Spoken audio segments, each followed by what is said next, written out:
Auzubillahiminash-shaytanir-rajim. Bismillahir-rahmanir-rahim. Ladies and gentlemen, Assalamu alaikum and good afternoon. My name is Muhammad Ashraf. I would like to welcome you all in this very important session, which is basically going to address the environmental flows. We are going to discuss why environmental flows are necessary to restore the ecosystem of the Indus Basin. This is one of the most important subject of the water resources, but one of the most neglected and least understood. When it is neglected, then it is least understood. Whenever we talk about the environmental flow to peoples, to institutions, first of all, they don't have proper understanding about it. And if they have understanding, they don't know how to address it. What kind of data are required to address this issue? What kind of institutional arrangement are required for this one? What kind of management is required to address this one? So, keeping in view the importance of this, environmental flow, Pakistan and Pakistan Council of Research in Water Resources, we started consultation with the provinces. Last month we went to the whole provinces, the whole of Pakistan, 4 provinces, and also we held a consultation at Islamabad as well, to know how people and institutions understand this issue. And when you understand, and then how we are going to address this one. A day before yesterday, I was just attending a session on integrated water resources management, and it was being moderated by Dr. Arshad Mahmood. He just, because he was knowing that we are working on the environmental flow, so he asked me, while I was sitting in the audience, participants, he asked me this question, that's in environmental flow, where does it fit in the whole integrated water resources framework? Integrated, where does environmental flow? Because whenever we are talking about the integrated water resources management, we mostly ignore this vital component. So my simple response to his question was, it is the only environmental flow that integrates the upstream with the downstream, that integrates the surface water with the groundwater, that integrates the people with the water, that integrate the soil, air with the water, that integrate livestock with the water, that integrate all flora and fauna, migratory bird, all kind of ecosystem is basically dependent on sustainable environmental flow. So, sustainable environmental flow, ladies and gentlemen, by definition, is the quantity and quality of water that are needed to be flowing into the river at a particular time of the season, time of the year, and it may include the particular reaches as well, because at different reaches might be different kind of pollutant, wastewater is entering into it. So it is not the one reach. It is not only the issue with the below Kotri. It is the issue of the whole Indus Indus Basin irrigation system. I give you example of, we were studying political economy in the Potohar, which is basically a dry land area. Potohar, you all know. And when we went to the downstream people for Talagang and Pindigeb, and we asked them the issue, what kind of issue they are facing, and they brought very pertinent issue which we were not knowing before that. They told us that because of the construction of the small dam, mini dam, ponds, and direct pumping from the rivers and streams by the influential farmers, they are unable to get water even for their livestock. Their dug wells they have dried up, and they are unable to get water for drinking for themselves as well. So they have to migrate. So this is not the issue of one reach, one area. So it is the issue of the entire river basin. So we need to look at the holistic approach addressing this issue. So ladies and gentlemen, to address this issue, we have planned this session today, and we have included very learned panelists in this panel list. And one of our keynote speaker is Dr. Chris Dickens. He is principal researcher at IMI Pakistan. His expertise includes aquatic ecosystem health, biodiversity, water resources protection, and environmental flow. Ladies and gentlemen, I would like to, just before inviting Dr. Chris, I will just like to show you two graph, two slides. You'll see that how important it is to know about the environmental flow and how it affects the whole lower fauna. This figure tells the story of below coat tree. If you look at this, tells about the water that is flowing below coat tree. You can see that we have fluctuation of water flowing into below coat tree, going up to certain cases, before Tarvela and Mangla, up to you can see that up to 100 million acre feet in a year to just close to zero. So 0 to 90. So we need to have a balance. We need to control water. We need to regulate water, both in terms of its quantity, quality, and time and space. This is very important. Message this figure tells us. One of my colleagues asked me that we are giving enough water during the monsoon season below coat tree.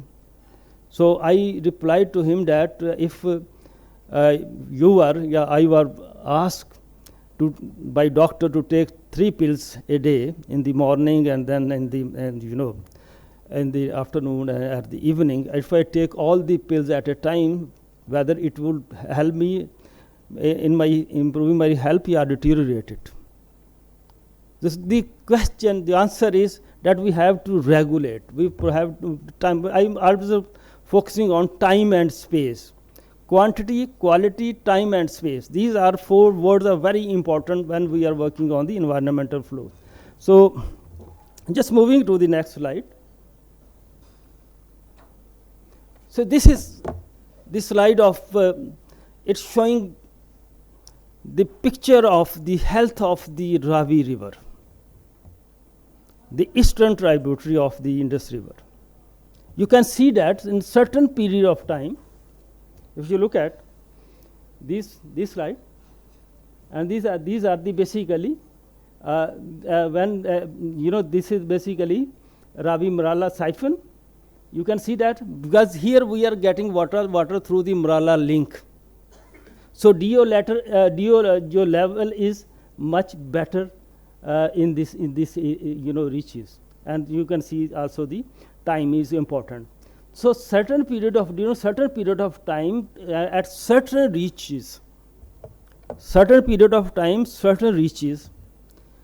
DO level touches to 0. It means no aquatic life can exist. So this is a challenge. Managing the quality, and also again over time and space is a challenge. So this is the how the environmental flow can be addressed by addressing these issues. So ladies and gentlemen, just giving you a brief picture about the issue, I would like to now invite one of the most expert in this field, Dr. Chris Dickon, who is basically going to speak on the he's going to provide a keynote address on the how important is environmental flow and how it can be managed. What are the challenges we are facing in the determination of the environmental flow, and how those challenges can be overcome. So Dr. Chris, over to you, please. You have 20 minutes to complete your talk. Good morning, everybody. I hope you can hear me all right, and I hope that our Wi-Fi is okay. I'm sitting in a hotel in Senegal, and the Wi-Fi is not very strong. So let me share my screen so that we can have the presentation. If this doesn't work, then Mohsen, you could show the slides from that side. But let's try for starters. So Chris, it is working. Just go to the slideshow mode.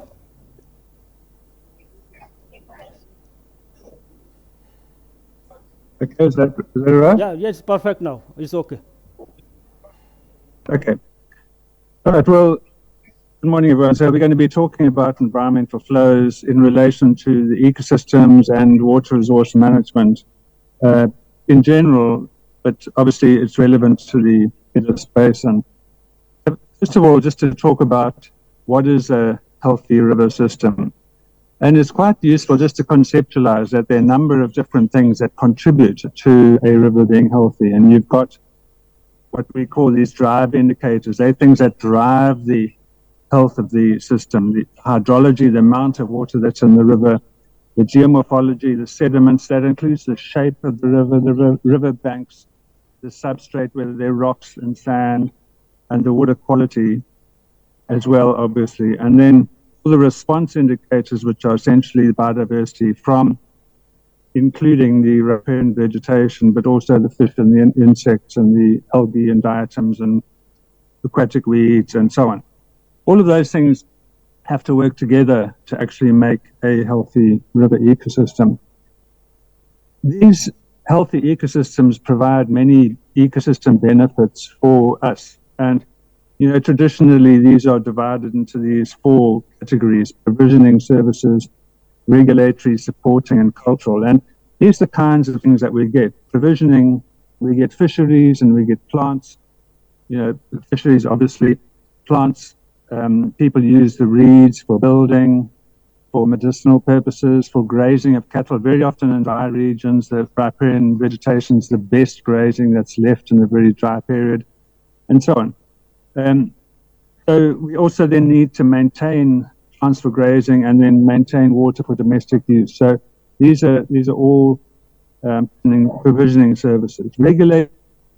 How does the ecosystem regulate the whole water cycle? It attenuates floods. You get minimization of waterborne diseases if the ecosystem is healthy. And the river assimilates all sorts of particularly water quality issues. So a healthy ecosystem will absorb and convert organic contaminants, will absorb heavy metals and things like that, and slowly take them out of circulation. So these are all really important. Supporting services in river communities, the vegetation communities, a healthy ecosystem maintains all of those things, and those support the whole functional ecosystem. And then cultural services like tourism, recreational issues, aesthetic issues, and so on. These are all very important. we all know that, people love to have a house near to a really good, beautiful river. Sorry, disappeared there, I get it.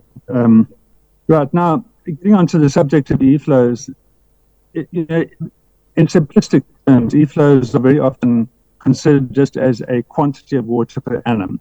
That you have to allocate so many million cubic meters of water for the e-flows for the year.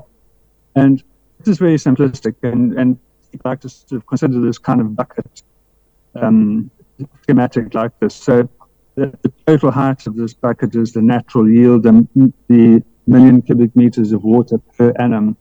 And right at the bottom here, you get the basic human needs and the ecological needs, which very often together make up the e-flows. And then everything above here is what we call the locatable amount. So that's how much water is now available for distribution for whatever purpose society would like. So the e-flows are down here, down the bottom. But this kind of perspective is very, very, very limited. And it has its own attendant dangers, which we'll see in a minute. In reality, e-flows look more like this. If you take this pale grey line as the hydrograph of a river, so you've got the high flows in February going down to a low flow in July. And then in spring, you get these small floods coming through. Is the actual e-flow. In other words, this is the amount of water which is actually necessary to maintain the ecosystem. You can see in this flood here, it was decided by the experts during the e-flow that the peak of the flood was really important because it needed to get water out of the river channel, it needed to turn the rocks over, it needed to refresh the whole river ecosystem. But the duration was not necessary in this case. In other words, all of that light grey area, all that water could actually be taken out for extraction. It was not actually essential for the e-flows. But when you look down into the dry season, you'll see that the e-flows make up nearly 100% of the dry season flow because there just isn't spare water to maintain the ecosystem and utilize it for other purposes. Then in the spring, there might have been 3 natural small floods where the e-flows only required 1, the ecosystem only required 1 to be properly functional. So this is how an e-flow might be decided. And it's quite a complex situation. But there's an additional thing which is difficult, which needs to be added onto that.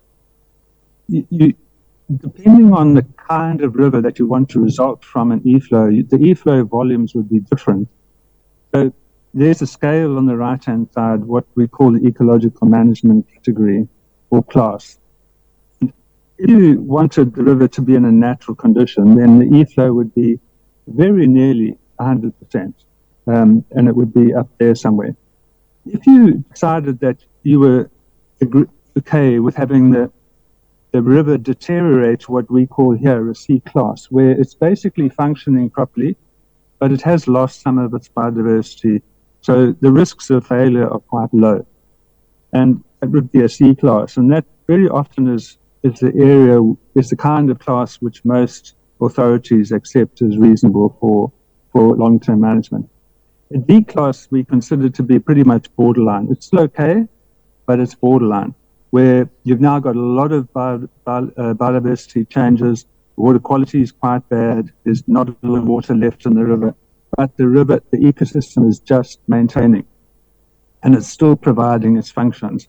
If you then drop to an E or an F, depending on the system that you're using, that's then collapse, where things really start to go wrong. And in many countries, that is deemed to be unacceptable for management, that you're not allowed to have an E as a management class. This is an example of an e-flow hydrological table. And we call this a flow duration table. So you can see the months across the top of the year. And down the left-hand side is the percent flow. In other words, the percent of that the water's at that particular flow. So if we just take the 50th percentile here, you can see that in October, and then from October going through to February, the volume of water goes up and then declines again as it goes into winter. Now, this is the present day flow. On the right-hand side, the same table now, which has been adapted to the e-flow. So this is now the e-flow recommendation. And you can see that there's trouble. You can see down here, there are actually zero flows for large parts of the year, where the river has completely dry and is no longer flowing. In the e-flow recommendation, you can see there are no zero flows. So the river has been returned back to being perennial, which could only be done by managing the abstraction, so in other words, reducing the amount of abstraction, or by providing storage, an upstream impoundment, where water could be released to the downstream river to maintain the ecosystem. This is the kind of table which you would give to a water resource manager and say, okay, now implement that. That's the distribution of flow. If they were going to implement the e-flow, this is the distribution of flow that you would actually would require to maintain the ecosystem. And it's really interesting in this particular situation, even though the left-hand, this is the Limpopo River, by the way, the left-hand present-day flow had all this red area showing really bad, quickly bad condition. It had more water. You can see the graph at the bottom here. It had more water than the e-flow. The only difference is that the water was at the wrong time of the year. Up here, the water all arrived during the rainy season, during the flood and the rainy season, but then during the dry season, it stopped flowing. In the e-flow, we could actually reduce that flooding and provide water in the dry season. So obviously that reduction in flood could be used to store in reservoirs and so on. This is all how e-flows integrates with water resource management. Now, in the choice of working out how do you actually determine an e-flow, there's a number of different ways, and I showed you that bucket at the beginning, which is the really simplistic way of determining an e-flow. So you start all the way from the bottom, where it's the cheapest and it's the least complex, but also the least accurate. And you have these simple lookup tables where you basically just look up the e-flow as a percentage of the annual flow. And then you have increasingly complex hydrological models where the river's hydrology is modeled, and some of the models actually try to mimic the shape of the natural hydrograph, but at a reduced level. Desktop analyses, some of these, there's a well-known model called the desktop method, which basically combines a hydrological model with a lot of previously documented ecological information for that particular part of the world. And so it uses the best possible data off the shelf to determine a e-flow. Then you get hydraulic rating and habitat simulation, where you basically try to copy the shape of the river, and then ultimately you get holistic methods, which are the most complex and the most expensive, but also the most accurate. And it's well worth looking at this, that if you're spending billions on managing the water resources of a river, to spend a little bit extra to do a holistic method might be money well spent, because you might, like in this example here, you might actually be able to recommend less water than using a holistic method than would be done using a cheap method, which by design has to be conservative. So although it's more expensive to do a holistic method, it could be the best investment that you make. So I just put a table here of the different methods, the hydrological going through to the holistic at the top. And they're just a breakdown of the time required. The quick and dirty hydrological methods are really cheap. They can be done really quickly, whereas the holistic ones can take up to a couple of years to do. Data-wise, this one here only requires hydrology, and then as you go through the more complex methods until you get to holistic, where you need all this different kind of data. Human resources, obviously really simple if you're only doing a hydrological method, and to having the requirement for a whole bunch of specialists, economists, sociologists, ecologists, engineers, hydrologists, and an environmental flow specialist. And obviously that comes with its attendant cost. And the example given here, a maximum of 300,000, that's actually not really a maximum at all. So I know many projects which are closer to 1 million for a big system. But again, as I was saying, if you're going to be spending billions on water resource planning and dam development, this can be well spent. So this is a particular model that we've developed, which we feel is the state of the art. It uses probabilistic modeling, where we model the whole system together. So we first of all model all of those things which are having an influence on the water resource, and the influences manifest through the quantity of water, the quality of water, the habitats, and the population pressure. All of these things are where these things like dams and climate change are actually having their impact. The impact is then measured on the in-stream and on the riparian system. These tend to work quite differently. You know, for example, you can put the toxin down the river in the water and it'll kill all the fish, but it won't kill the riparian vegetation. So the riparians manage the fish and the fisheries.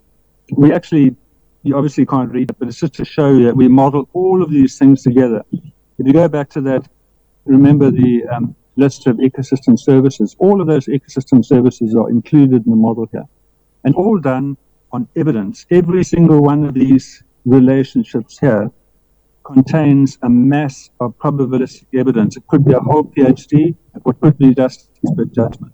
But the point is, it's fully transparent. New evidence coming from somewhere, you just plug it into the system and it updates them. So obviously we feel that this is the state of the art, and it's really powerful because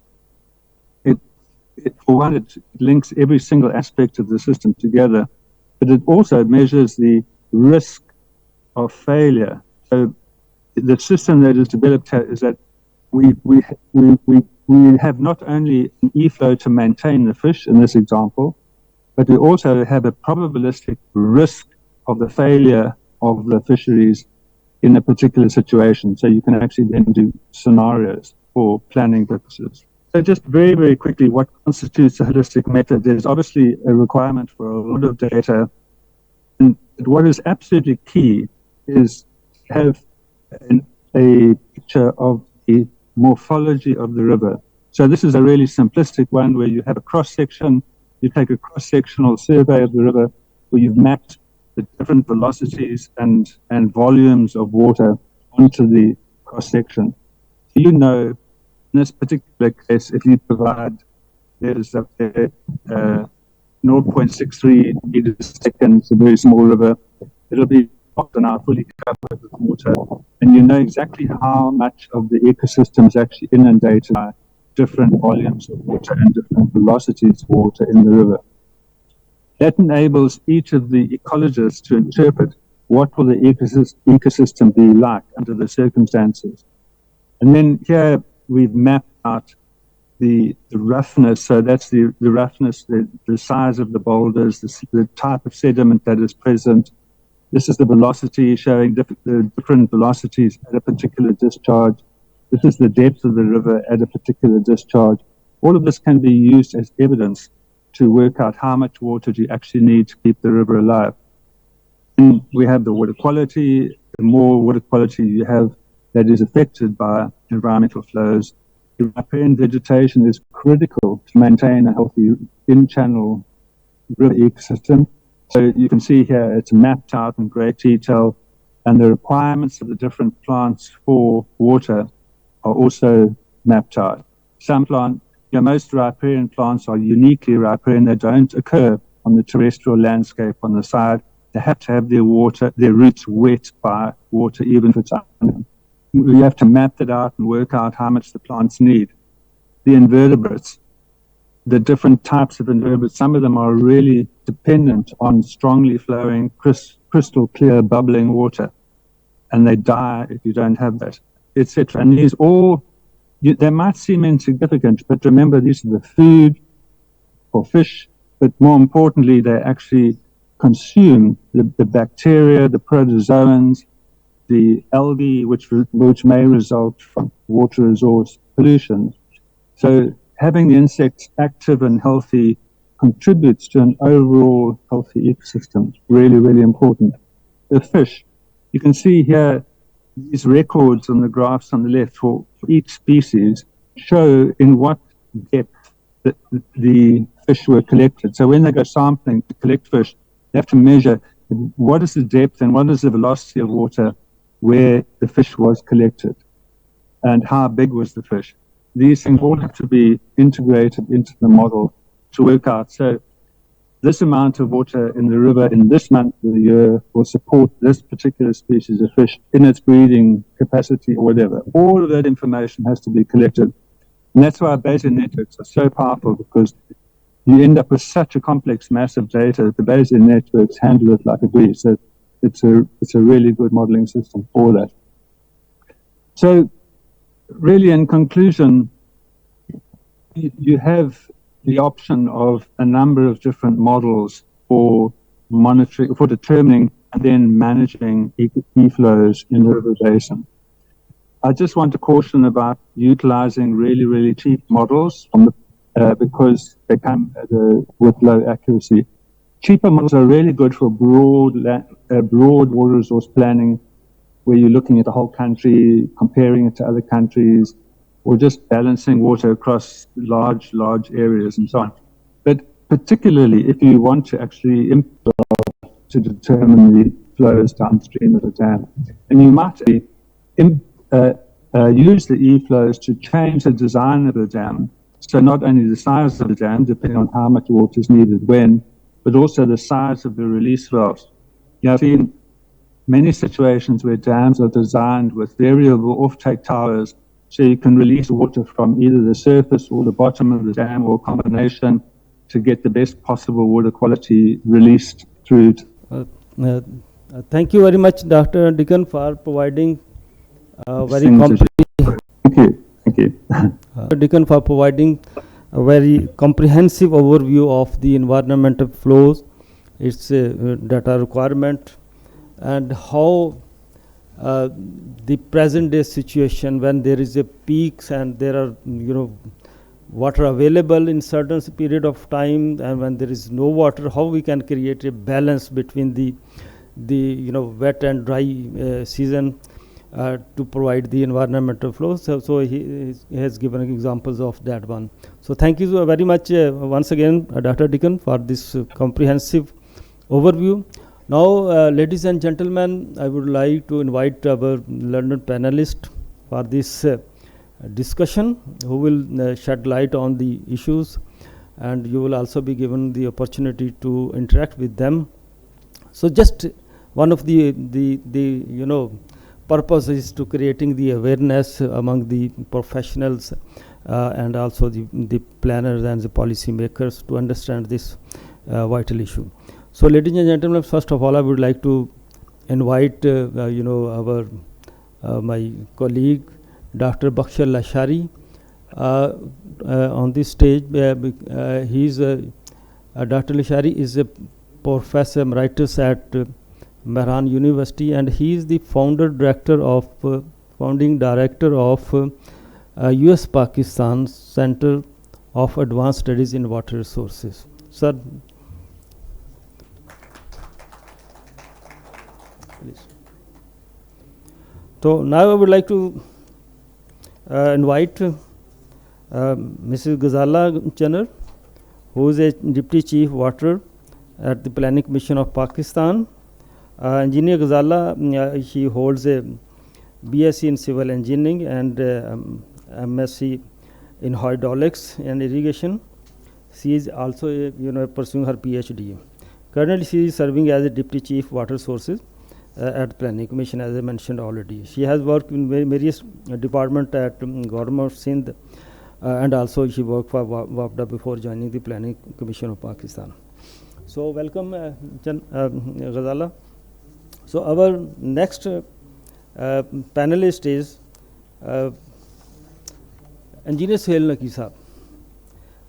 Engineer Sohail Naqi is Director of Freshwater Program at WWF.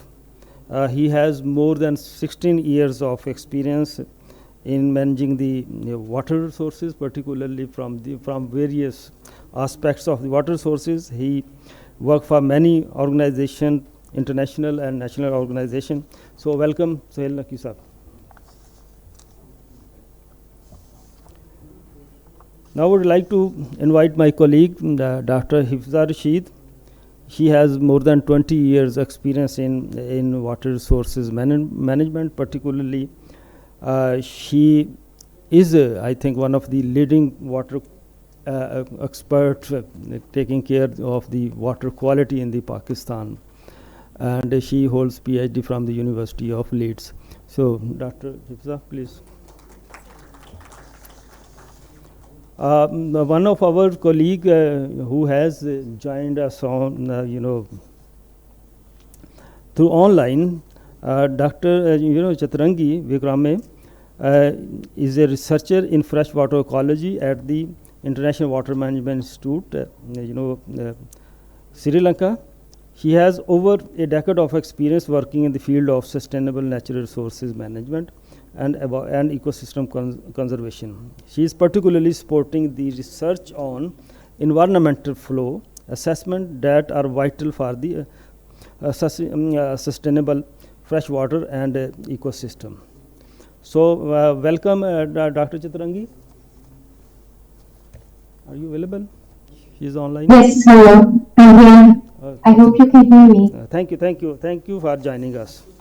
So, ladies and gentlemen, I would also like to request, on this stage, Dr. Talat Qazi Saab, who is Chief Engineer Advisor at the Federal Flood Commission, Ministry of Water Resources. He will be, our chief guest for this closing. For the closing, remarks, I would welcome him on the stage as well. So you can also have a first-hand interaction with the panelist when you are giving the closing remarks. So, ladies and gentlemen, just going to because as I mentioned in the beginning, as a water professional also working in this field for quite a long time, when we discuss the environmental flow, I personally believe that in Pakistan there is a relatively less understanding about this flow, this issue and this important component of the environmental flow. And whenever we sometime listen a voice, sometime that is only below courtry, that is very important. As I mentioned, I have shown you one of the graph where the similar kind of the graph Dr. Riken has also shown, that where he showed that this is the current situation, and then he tried to show that this is the E-flow solution. So, Dr. Lashari, I am going first to you. How we can, number one, build better understanding of the issue?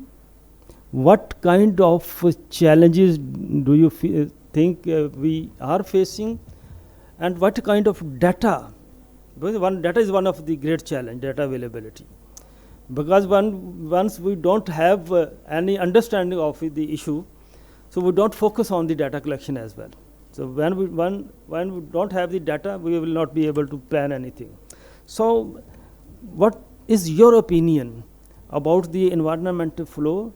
We are talking about the entire Indus Basin. I have given you the example of the Potohar region as well, which is mostly never taken into account, this kind of environmental flow assessment or requirement.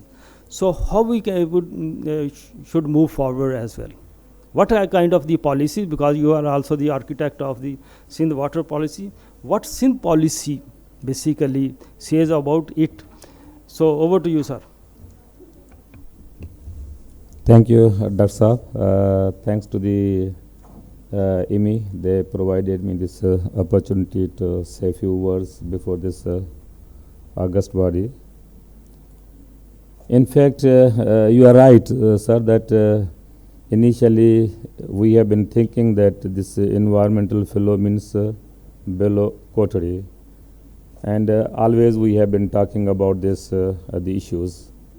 But when we have heard this Dr. Keres, he has given very comprehensive information about this environmental flow requirements. Then it gives us some kind of awareness that where we stand now, particularly the professionals or the community in Pakistan, and how we are dealing with our ecosystem. So that's very clear message for all of us that we really don't understand completely. Either we don't understand or we have neglected this aspect to discuss in a large community and in a large scales.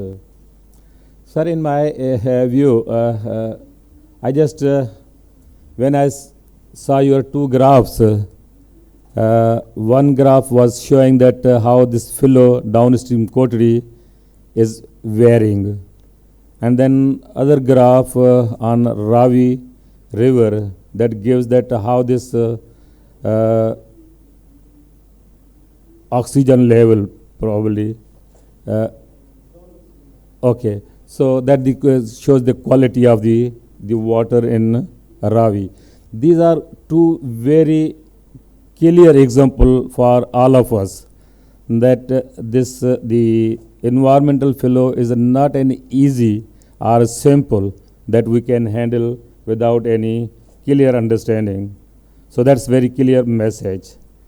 I was just reading one report on this IPCC 2021. They were saying that because of this climate change, the hydrological phenomena is changing abruptly, which really gives us that it is changing, as you mentioned, that it is changing in a time, in a space, and in a different the aspects. So that gives us this variability of this hydrology again gives us that is again very complex phenomena.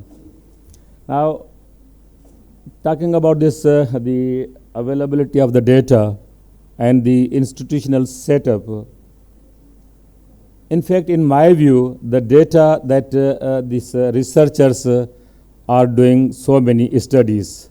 If we compile all this information, that probably we will have the lot of information related to this the aspects. Not only we are talking about the environmental flows, that how much is that one, but the elements, water quality elements that we can get at different places, like the Indus River. The PCRWR have been collecting this information on water quality.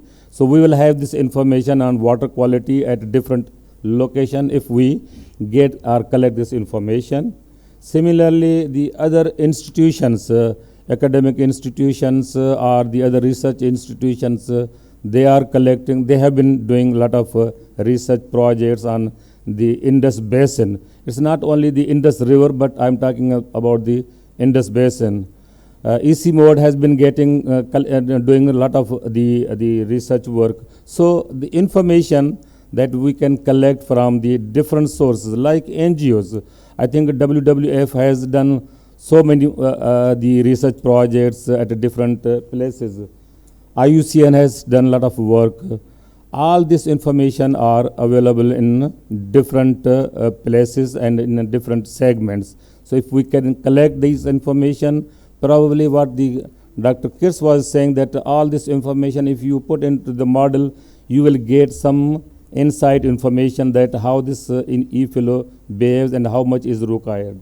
Now, but the other thing is very important that we cannot take, in my view, we cannot take as a whole system as a one unit, but we have to divide in sub-basins.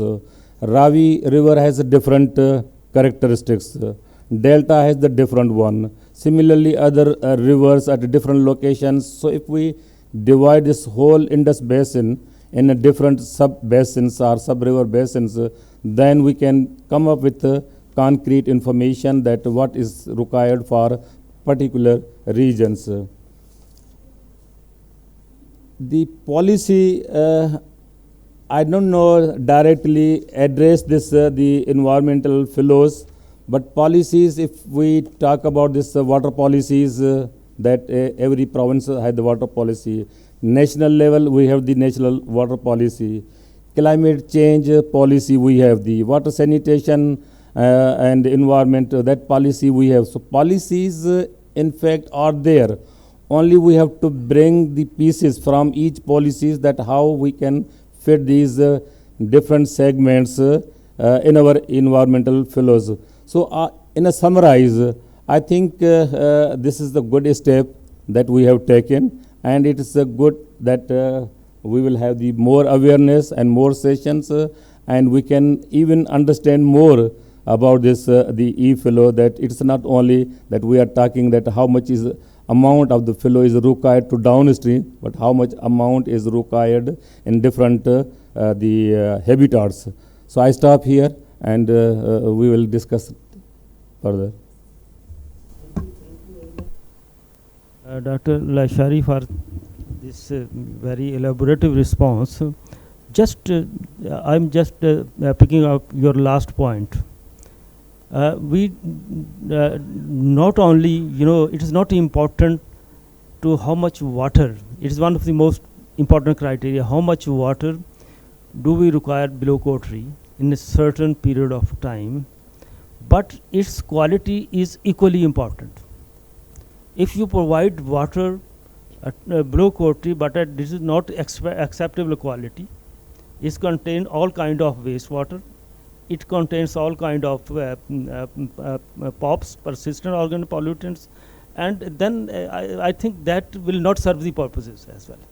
So keeping in view this important question of quality, I would like to ask Dr. Hifza, because she is basically a water quality expert in Pakistan. She has initiated a number of projects. Recently, they launch a project on surface water quality monitoring of the whole, Indus Basin, all the rivers, all surface water. So how quality is important, Dr. Hifza, in your perspective, when we are determining the e-flow requirement, and what kind of data are available, and what kind of data is further needed to be collected? Thank you very much, sir. If we see the Brisbane Declaration, it already defines 5 important aspects for the e-flow assessment, and one of those is water quality. Generally we think that e-flow is more related to rivers, but I think every type of the system which has an upstream and downstream connection and the linkage, e-flow is definitely required for that particular system. For water quality, there are number of factors which are required, but the basic levels are dissolved oxygen, overall pollution load in terms of the chemical load and the biological load. Other than that, there are other indicators which are related to the biology, like macroinvertebrates, fish, and type of the different vegetation, specifically phytoplankton. So the water quality in terms of the biology is very dynamic, and it has several components which can be monitored, but the basic levels are dissolved oxygen, chemical oxygen demand, and biological oxygen demand, pH, turbidity, and nitrate, and total phosphorus, because these parameters, nitrate and phosphorus, they tell us about how much of the nutrients are coming from the wastewater pollution. And our recent work on some preliminary data collection for the e-flow assessment on the river Ravi has concluded the very, I would say, a bad picture of the river Ravi when it emerges from India to Pakistan, and we generally talk that there is a transboundary pollution challenge for us, but other than that, we have observed that the from inside the country, we are very much polluting the river Ravi, especially when it passes through Shadara and Mangamandi and travels up to the Sahiwal. And in Lahore, I think 250 industrial units, small or larger size, are draining its waste directly into the river Ravi. And other than these, there are residential societies and agriculture waste. It's all going into the river Ravi. So we are confronting with the different types of the challenges, and these are very diverse. When we studied these sites, we actually selected the critical sites, and we identified Siphon as the reference site, and other than below Siphon, there were 3 critical sites for us. And it was very astonishing that at that time in June or July, the flow was very high at Manga Mandi. And also the water quality was worst. There was zero level of the dissolved oxygen, which showed us that there are no healthy vegetation, there were no healthy macroinvertebrates, and there were no fish was detected there. So it shows that flow is very important, but the quality is equally important to maintain the health of the river according to the definitions of the environmental flows. Thank you very much, Dr. Hifsa. This is another point, very important point. Dr. Lashari and all the panelists. For example, if we increase the quantity of water, we normally presume that it will help to resolve the issue. But in our case, because our watershed are also, degraded, and the water, we bring all kind of, when there is a, flood, it brings all kind of contaminant, which are basically settled, surrounding the rivers. It brings all kind of stuff into the river, further contaminating the rivers. So according to Dr. Hifsa, your comments, even when there was a flood in the river, the quality was not improved. It was further deteriorated, and they could not find any kind of fish in that river. So this is the situation. Just moving towards the next, Lakvi Sahab, I'm just, because now we have come to the Ravi, and we know that WWF have some time ago, they did some study on it. So what is your, what kind of work you have already done, what kind of work you have planned, and what would you suggest us, ME Pakistan and all the PCRWR, because you are one of the major stakeholders who are working on the environmental flow requirement in the Indus Basin. Over to you. Thank you very much, sir. Bismillah ar-Rahman ar-Rahim. Again, it's an honor to be part of the learned people. And Dr. Sahab, I'll just start from the environmental flows, which and I would like to refer Dr. Chris' point of view about the different kinds of the methodologies to consider the environmental flows. One was the hydrological, the other was the hydraulics and the habitat simulation, and the fourth one was the holistic. So he highlighted mostly on the holistic approach, which was focusing on, we can't ignore, it's not only just the water quality and quantity, it's also the biodiversity, the linkages with the communities, and all the aquatic life, etc. In Pakistan, whenever there is a construction of different reservoirs, different kinds of the models under holistic were approached, but unfortunately it was not in a real sense was implemented. I can quote the examples of the drift modeling, downstream river inflow model, or the fish ladder building block methodologies. But the thing is, again, as Dr. Sahab, you rightly mentioned, like the E-flows are a connection between the upstream, downstream, biodiversity, connectivity with the aquatic life, flora, fauna. This is the, I think, a well-defined, the definition of the environmental flows. And Dr. Lashari very well mentioned, like in our policies, unfortunately, again, we see the national water policy, the environmental flows are written, it's just only touched that, and then again mentioned below Kotri, X amount of water should be there or to sustain the water. But again, we are ignoring, if we consider that, we are ignoring the other patches. Ravi is an example. It's no more river, unfortunately. It's a dirty drain, which is actually, right now carrying all the effluents. And Dr. Hifsa, as you mentioned, like during the floody season, more effluents are coming into that. That's a reason, like in the Ravi, a specific patch where only 2 to 3 decades back, there were more than 40 species of the fish. Now all are obsolete. That's one of the reasons, we need to consider we cannot work alone, and IWRM, Integrated Water Resource Management, it should address clearly about the environmental flows, the implementation. Because if we are talking about the environmental policy, or our environmental laws acts either it's at the national level and now at the provincial level. If focuses and emphasizes the polluters, like you need to discharge your effluents after treatment, because it's also part of the environmental flow. If those effluents, either it's coming from the domestic, sewage or commercial level, it is not being discharged, it is coming into the river and into our food chain. That's why it is contaminating the entire system, the entire ecology, aquatic life. And sometimes you may observe the rivers, the water is there, but this is toxic water. It is more toxic or contagious for our crops, for our livestock, as compared if sometimes there is no water. So said that, the minimum amount of the water, there are different studies, like Federal Flood Commission has done, Ministry of Water Resources has done different modeling tools have been introduced, but the minimum amount of the water and the inclusion of the stakeholder is quite important. Like, this is the X amount of the water, but the stakeholders who should be taken on board, for example, this is your responsibility, like the industry people, to discharge the water after treatment.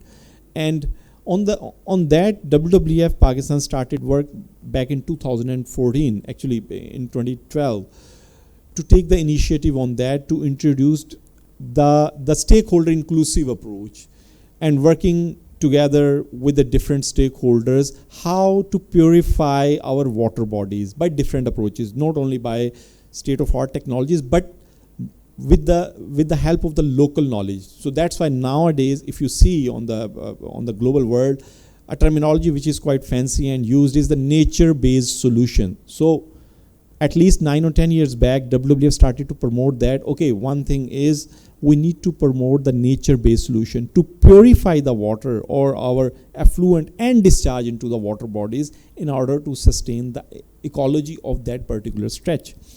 So we started work on that and came up with different approaches. There are different studies available, but besides that, one other point I wanted to highlight, and then giving the example of the Recharge Pakistan. If we see the rivers just like in different patches, not only below Kotri, X amount of water is required as an environment flow, because the upstream is affected. The example of Lahore is there, and now Chenab is also affecting. In Jhelum, some parts of the Jhelum are also affected with because of the no consideration of the environmental flows. We need to conserve water when there is a flooding season, and then divert that into the river in order to sustain the ecology or the life of the river. So this is something we need to introduce different nature-based solutions like the reservoirs or other, where the surplus water can be restored and then connected through the wetlands or the different nature-based solution. Recently at COP28, we feel pride, like WWF Pakistan introduced the Recharge Pakistan in collaboration with the Ministry of Water Resources, Ministry of Climate Change. This is one of the flagship project to promote the nature-based solution and the ecosystem-based adaptation approach, EBA's approach, in which our Honorable Prime Minister, he actually also launched at the COP28. And this is one of the example just to conserve the flood water and then reconnect it into our system, because otherwise it flashed out into the Kotri. And the examples, Dr. Sab, you mentioned, like sometimes in the dry season, we are struggling with the water, and in the wet season there is a surplus water. So we need to make a balance in that way. So we are working with the different government agencies and stakeholders with their support to introduce these kinds of the nature-based solution to connect the ecology of the system on ground. Thank you, Dr. Sohail. This is very important initiative, particularly Recharge Pakistan, and you have given us the example how this nature-based solution can help to maintain the ecosystem healthy, and we can store water in the wet season, and then we can release it in the dry season. So Ghazala, just coming back to you, because you are representing Planning Commission of Pakistan. My first question is but a simple question: is there any understanding any importance of the e-flow at the planning commission level? Number one, if yes, what kind of projects are being implemented, are planned in planning phases? What are kind of planning do you have to address this vital issue? So this is over to you. Thank you, Dr. Ashraf. First of all, I would like to thank the team of PCRWR and IMI and other collaborating organizations for inviting me in this section. So coming to the question of understanding of environmental flows. So I would say that being representative of planning commission, we have to coordinate with all the line federal agencies, provincial agencies, and also research institute. And we also coordinate and present our proposals and plans to the policy makers and decision makers. So in my point of view, there is a little or very less understanding about the environmental flows. And if we say that if there's any understanding, but there's no any recognition of the importance of this aspect of the nature. So I think this is the right time that all the planners, researchers, engineers, and even the NGO sector all should sit together under the one roof to unlearn the old and conventional our approaches, and we should rethink about the integrated and holistic approach of overall what we say the integrated water resource management approach should be adopted. One thing more I would like to say that this concept is well defined in our policies, but we see that when policy we make after developing policies, we make plans and national programs, even the small projects, but those policy guidelines we don't reflect those policy guidelines in our projects. There's less understanding at the execution level. The engineers are the team who is executing the projects on these mega projects on the rivers, lakes, or irrigation networks. They have very less understanding, and they don't give importance during the feasibility studies and during the design of the projects. So consequently, we face our drawbacks and consequences of those faulty designs and deficient environmental impact assessment. Here I would like to share one example of Neelam Jailam hydropower project. That Neelam River, which is also known as Kishan Ganga Dam in India, and when it enters into the Pakistan, it is called Neelam River. So when India is planning or executing any project on that river, we become more vigilant on that issue, and we highlight that is the good thing, that would timely highlight those things in the International Court of arbitrations, and we keep on following those aspects. But when it comes to our own country, in the case of Neelam Jailam hydropower project has been completed, and the water dam has been constructed, water is being diverted for the power plant. But now flow downstream of Neelam River below the dam part, there is a capital city of AJK Muzaffarabad city, and due to the construction of dam, there is a drastically decrease in the fresh flow of water that is providing water supply to the Muzaffarabad. Even the water is contaminating because the sewerage system is directly disposing of effluent of water into the. So that is another issue arising from this issue. So now we are again investing. Federal government is again investing on to resolve those issues, and now after completion of the project, we have started a feasibility study that how can we provide environmental flows for the Muzaffarabad city. So this is the faulty how it shows the approach towards the policies and projects. So while talking about who is the when we talk about the responsibility of organizations, So we have policies, we have environmental protection acts, we have environment protection regulations. We always say that there should be environmental impact assessment and NOC of EPA in the project's documents. But I think that only attaching that document into the project PC1 is not the solution of the project. There should be holistic approach to there should be we should consider the I believe that the policies, plans and programs should not be focused on just benefiting the privileged class of the country. It should benefit the overall population of the country. So their concerns should also be addressed at the initial stages of designing of the projects.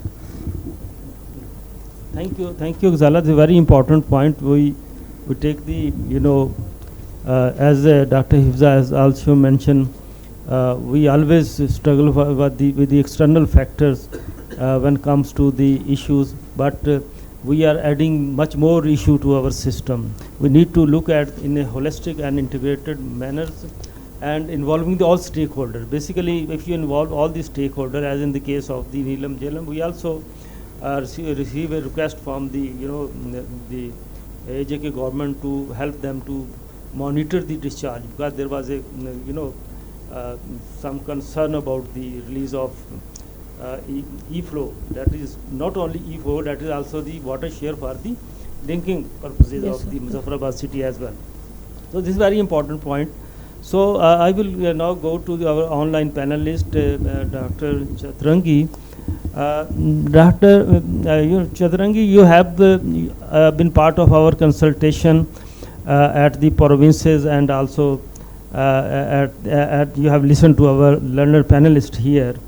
So what kind of challenge you see, because you are expert in the environment for assessment, and you have done already developing, we have already developed a methodology, and we are trying to modify and that methodology to be applied, to be used in the Indus Basin system.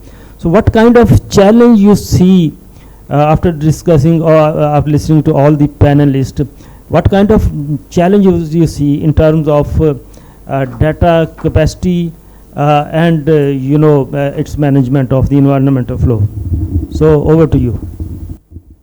Thank you, Dr. Ashraf, and thank you for having me here. So I think all the speakers before me and even during the consultations, it was ascertained that environmental flows are actually a very powerful tool that can be used to sustain aquatic ecosystems for the range of ecosystem services that they provide. So basically the practice of the science and the practice of environmental flows aim to identify these threshold volumes of water that should be maintained within an aquatic system to sustain the life, and also the different socioeconomic sectors also the water body supports.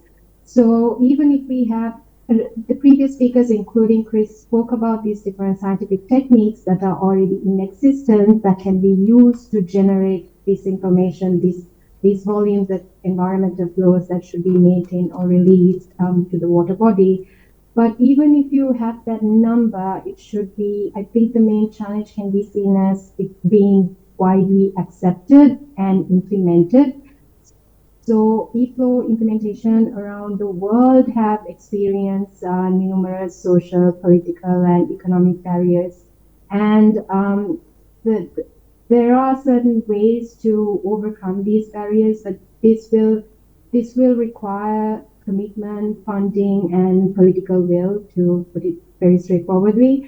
But all countries have very complex water governance structures. The rules, the actors, and the administrative bodies in place, they're all different, and they also have a very unique mandate.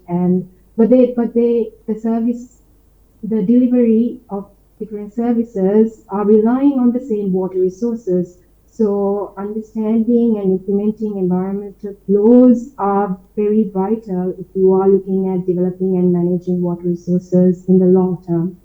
And I think this was also mentioned, it's it's good to identify a responsible authority for e-flow allocation and adoption. And this is also heightened in transboundary issues because there are different provinces, and we spoke about how all these provinces also have a water policy that's relevant to that administrative area. So how is e-flows going to be included within these governance framework that need to be also identified?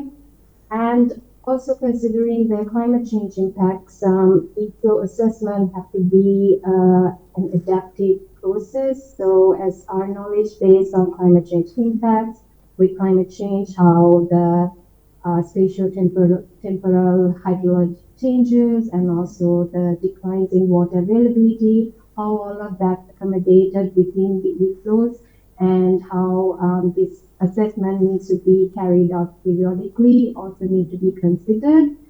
And when it comes to environmental flows, there's a negative perception because it's considered as you're taking away some of the water that's allocated or that can be used for different economic sectors to maintain the environment and the ecosystems. So this is kind of a very short-sighted perception or a view. So our understanding and awareness have to also be increased at the same time. So this concept is accepted widely, and the other economic sectors will also realize the long-term benefits of environmental flows. And ultimately, this also comes down to highly inclusive process where there's cross-collaboration between different economic and social sectors, and that the rules and the enforcement mechanisms related to environmental flows are actually designed by the stakeholders. So this is something that need to be also considered when implementing environmental flows. So I will stop there, but these are some of the issues that are encountered globally and that need to be overcome if implementation is to be successful. Thank you very much, Dr. Chitarangi, for this very, elaborative response. Environmental flow is not a local issue; it is also, the global issues, and the global community is also struggling for its better understanding, for its management as well. Ladies and gentlemen, now we can take a couple of questions from the audience. Kindly, introduce yourself, and then you may also direct your question to any of the panelists.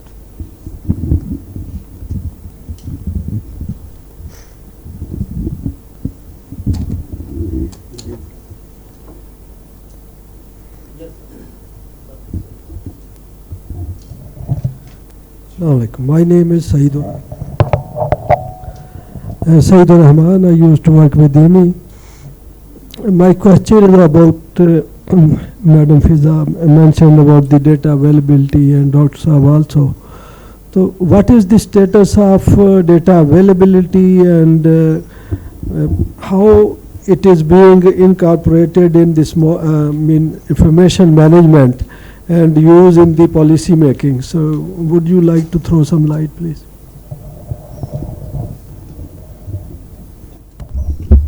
Thank you, sir. As Dr. Lashari Sab has very rightly highlighted that the data is available under different studies which have been undertaken over the period of times by the different agencies in the different areas. So if we collect all those data and we can have the data for a particular region or the part of the river to undertake a basic level of the environmental flow assessment. But overall, definitely it depends upon the choice of method and which method we want to apply, and if we want to use a holistic method, then definitely we will have to generate some more data and for the longer period of time. For the basic level of the method like IMI's e-flow calculator or some look at the tables through the desktop analysis, then the basic data is available. And the data management system, not only for the e-flow but overall for the water sector, a centralized data portal or the data management system is not available. Organizations have their own databases, and it's only, then data sharing is also a problem. If one organization has its own database or the data portal, the organization may not allow to all the water sector stakeholders to access that data. And its linkage with the policy definitely can be reflected when different stakeholders will look at that data and will conduct the analysis of that data from their own perspective. So overall, for a complete analysis and giving the reflections of the policy for some strategic principles of the policy, a centralized database is required, and then definitely there can be more opportunities to undertake the analysis of that data from all these perspectives which we have discussed under environmental flow assessment. One of the, I can also give some comment on it. Because there are two kind of data. One is, as Dr. Hifsa mentioned, that is essential data, without which no environmental realistic estimate can be made. So the other is some kind of optional data, which if available, it can help to improve the accuracy, reliability of the data. So IMI Pakistan, we are in a process to collate all data, essential data, and the optional data for various reaches of the rivers in the Indus Basin. So once the data is available, we have to collect all data, we screen that data. Then that data we will, IMI colleagues at at headquarters, Dr. Nishadi and Dr. Chadarangi, they will be basically using that data, and after that we will be building capacity of our own professional for the use of that, modeling tools for the assessment of the e-flows. So any other question, please? Yes, there is. My question is to Naqvi Saab. You evaluated that Ravi has become polluted over the space of time.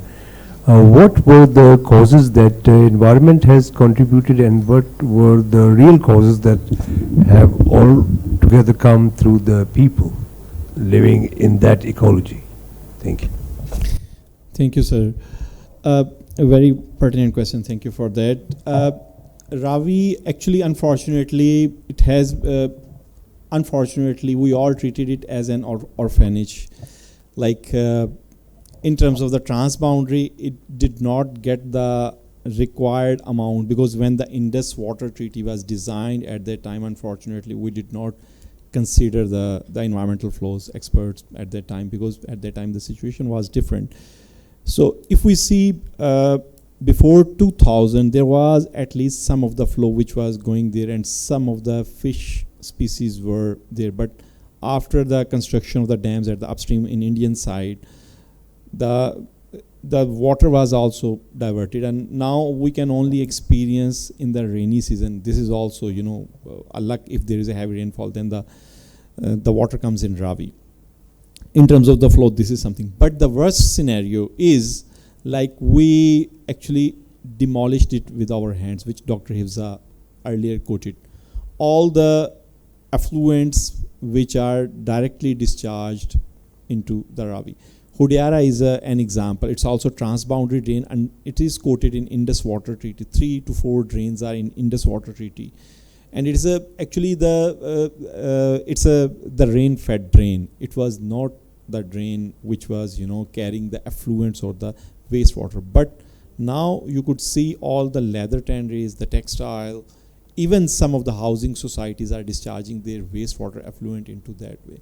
And that's why all it is contaminated, and one of the major carrier of the effluents from the downstream of Lahore, and again entering into the river Ravi, which is coming into our water bodies as well as into our food chain. In the past, we did a study in collaboration with the Arizona State University We also developed another tool named BASIT, Basin Assessment Scenario Intervention Tool, which mentioned what is the requirement, how much flow we really need, how much water quantity we need, and if even we, keeping in mind the current scenario, switch the cropping pattern, how much benefits we can get that.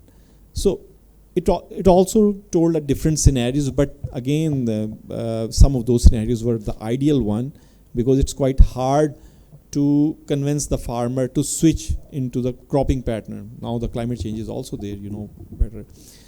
But just to conclude the answer, yes, on one side we had to face the minimum flow from the transboundary level, but the other dark side is we contaminated it more. So this is, you know. Suhail sir, this is a very elaborative response. Saika, very short and crispy. Okay. Thank you, sir.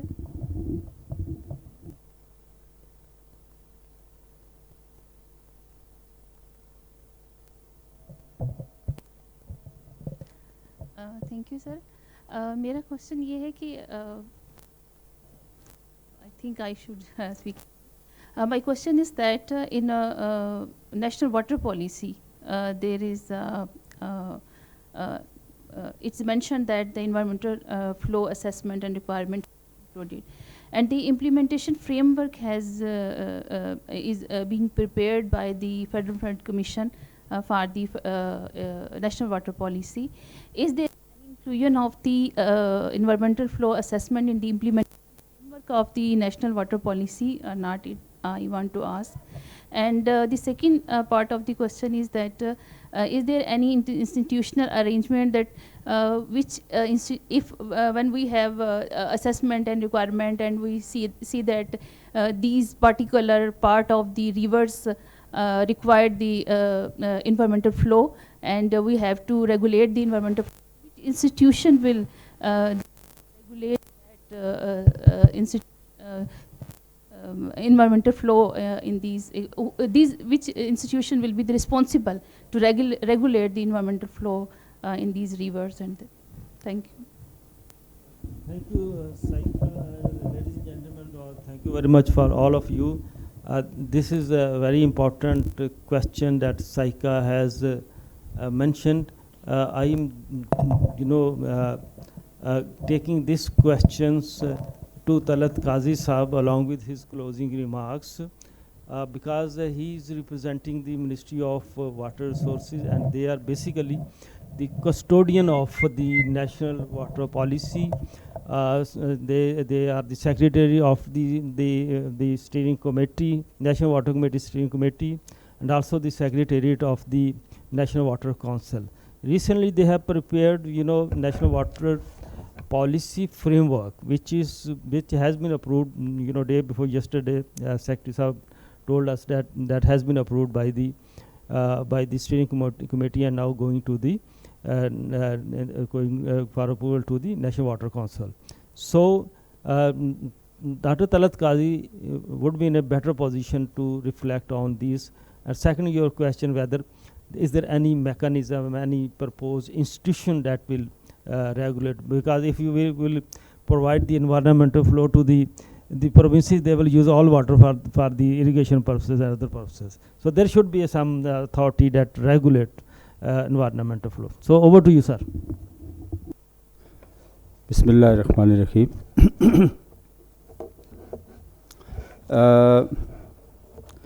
I will request the House to let us know that how many people in the hall have gone through the document of the National Water Policy.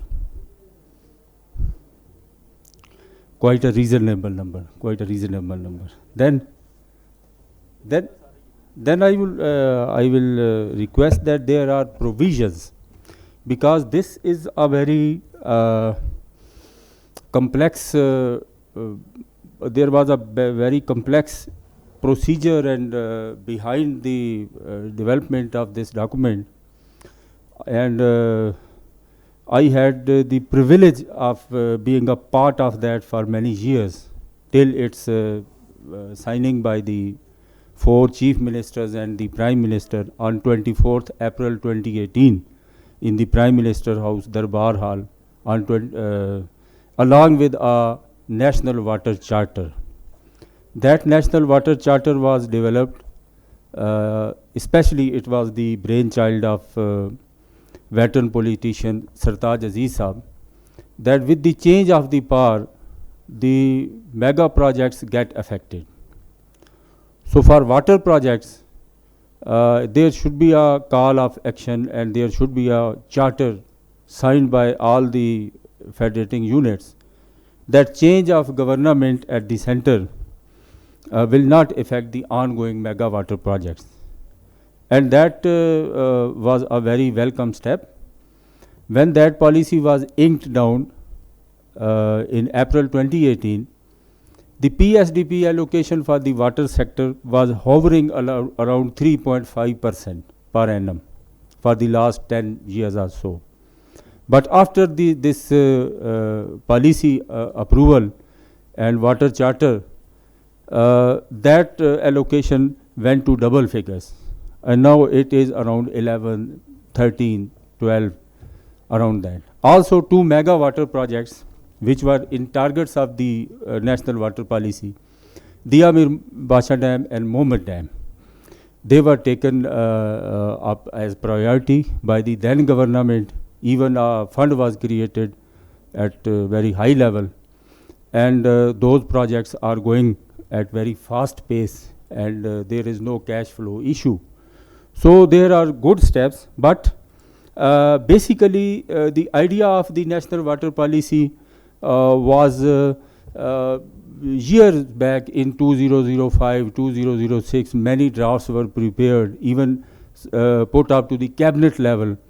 But because of the differences between the stakeholders and priorities of the federating units, the final approval could not be achieved. So that was why that we say classically that having no policy is also a policy. So in Pakistan, having no water policy was also a policy. Till 2018, that some consensus was achieved, and specific provisions in the policy regarding the seawater intrusion, water quality, and flora and fauna below Kotri, and some limit on upstream storages that were incorporated on the stressing and very persistent stressing by the low riparian federating units. So now another question is that very difficult question, that who will allocate these environmental flows. I have a data with me for the past 47 years till 1977-78, when Flood Commission was established, as of now, 22-23.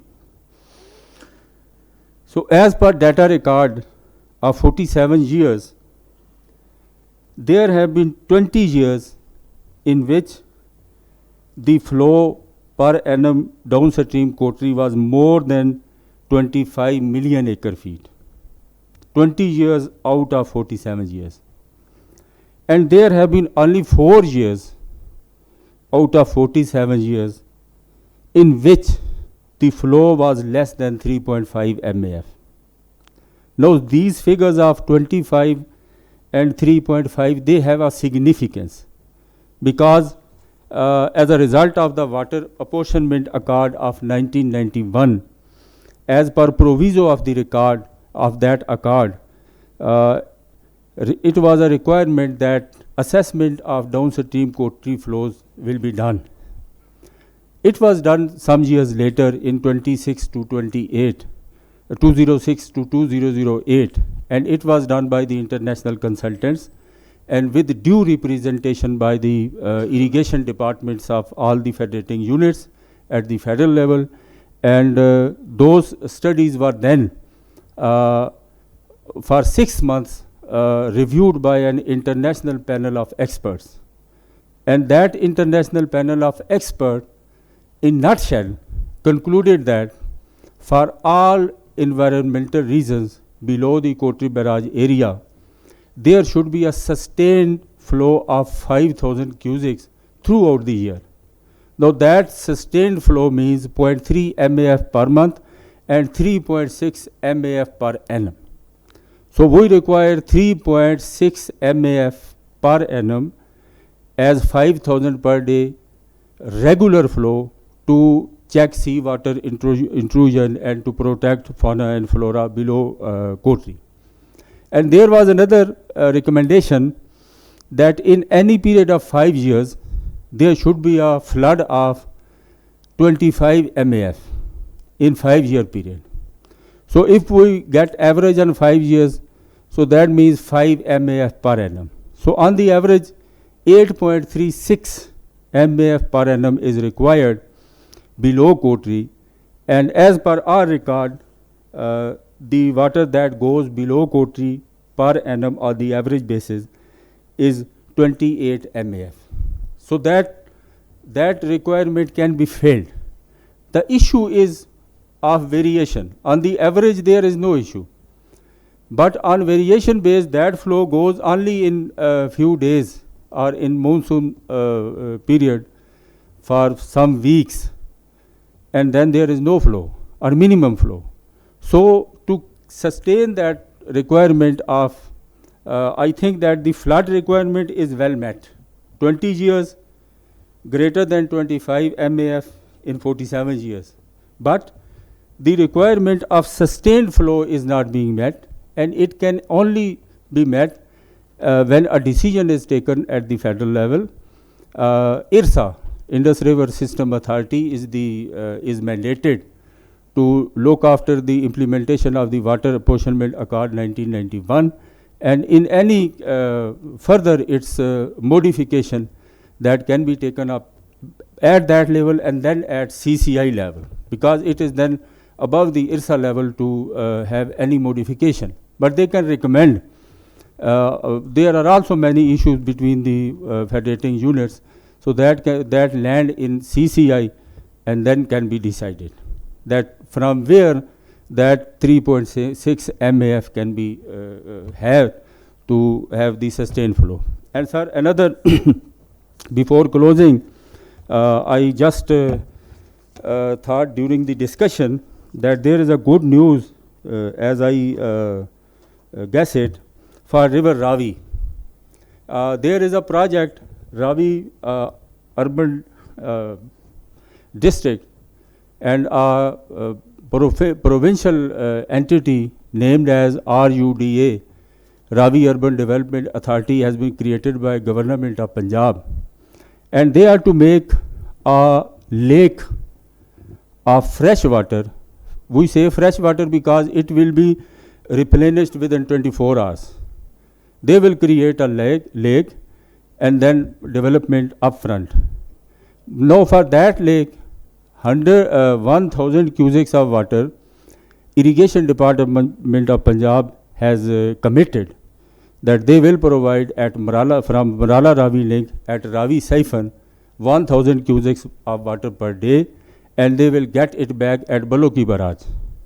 So if that development is materialized, then the issue of the Ravi will be largely resolved, because in that initiative, the controlling of the affluents in that lake is also responsibility of the generator of that fluid. For example, Vasa and cantonment boards and all those who are putting those foul waters, they have the responsibility of a water treatment plant before injecting that water into Ravi Lake. So let's hope that it happens. Now, sir, coming to the session, it was a really informative session and very relevant to our national context. In this session, the well-known researcher, Dr. Muhammad Ashraf Saab, he set the scene and educated the House with a quantum of quantity below Kotri and quality of water in the eastern rivers. Then online, Dr. Charles Dickens provided us with a comprehensive overview of e-flows and its various aspects. Then Dr. Bakshal Khan Lashari Sarab from Mehran University of Engineering and Technology educated us about the insight of e-flows, models, and the data sets required at sub-basin level in the country. Then Dr. Hifsa Rashid provided us information about parameters of monitoring the surface water quality and the status of water quality in rivers of Pakistan. Then Engineer Hamad Naki Khan Sahab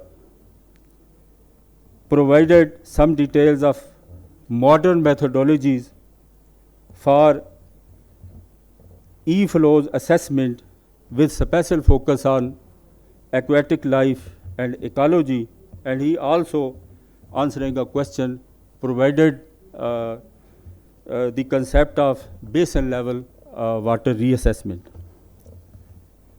Then Ms. Ghazala Chandra stressed the need for integrated water resources management in water sector development in Pakistan. And lastly, Dr. Chaturangi Vikrama Ratne online gave us some details about the adaptive process of e-flows in water adjustments in the water sector. We hope that this session will go a long way in educated water resources development in the country in the coming years. Sir.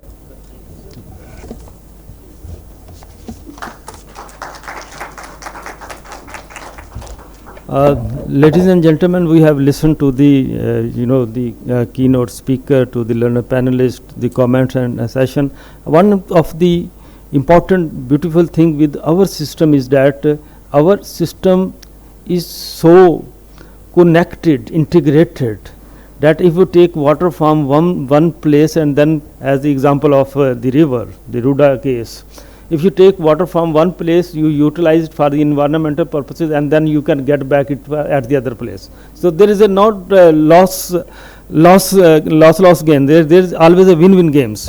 So there, I think this system is so beautifully designed, and we have this flexibility to use water at one place and then recover it at the other place. So with these remarks, ladies and gentlemen, I would like to thank my keynote speaker, Dr. Christ Dickon, Dr. Vikramanath Chatrangi. She is our online panelist and one of the key professional at the IMI headquarters who is working on the e-flow assessment. My panelist, Dr. Lashari Saab, for your kind, presentation. Ghazala, Ms. Ghazala, Sohail Naqvi Saab, Dr. Hifza, and all my colleagues who are assisting us in this, holding this session, all media, event team, management team, Dr. Sarfraz Munir Saab, and all my colleagues who has helped us to organize this session. I would like to thank you all. With these, we close this session. I think tea is ready, and after tea, we will be having the final closing session in the main hall. So thank you very much.